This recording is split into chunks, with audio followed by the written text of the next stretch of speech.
Genesis 8. Noah's deliverance. Then God remembered Noah, and every living thing, and all the animals that were with him in the ark. And God made a wind to pass over the earth, and the waters subsided. The fountains of the deep and the windows of heaven were also stopped, and the rain from heaven was restrained. And the waters receded continually from the earth. At the end of the 150 days the waters decreased. Then the ark rested in the 7th month, the 17th day of the month, on the mountains of Ararat. And the waters decreased continually until the 10th month. In the 10th month, on the 1st day of the month, the tops of the mountains were seen. So it came to pass, at the end of 40 days, that Noah opened the window of the ark which he had made.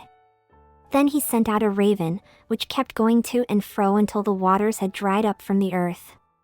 He also sent out from himself a dove, to see if the waters had receded from the face of the ground. But the dove found no resting place for the sole of her foot, and she returned into the ark to him, for the waters were on the face of the whole earth. So he put out his hand and took her, and drew her into the ark to himself. And he waited yet another 7 days, and again he sent the dove out from the ark. Then the dove came to him in the evening, and behold, a freshly plucked olive leaf was in her mouth, and Noah knew that the waters had receded from the earth. So he waited yet another 7 days and sent out the dove, which did not return again to him any more.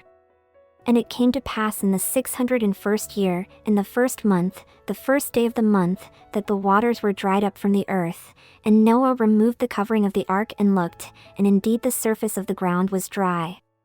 And in the 2nd month, on the 27th day of the month, the earth was dried. Then God spoke to Noah, saying, Go out of the ark, you and your wife, and your sons wives with you. Bring out with you every living thing of all flesh that is with you, birds and cattle and every creeping thing that creeps on the earth, so that they may abound on the earth, and be fruitful and multiply on the earth. So Noah went out, and his sons and his wife and his sons' wives with him. Every animal, every creeping thing, every bird, and whatever creeps on the earth, according to their families, went out of the ark. God's covenant with creation. Then Noah built an altar to the Lord, and took of every clean animal and of every clean bird, and offered burnt offerings on the altar. And the Lord smelled a soothing aroma. Then the Lord said in his heart, I will never again curse the ground for man's sake, although the imagination of man's heart is evil from his youth, nor will I again destroy every living thing as I have done.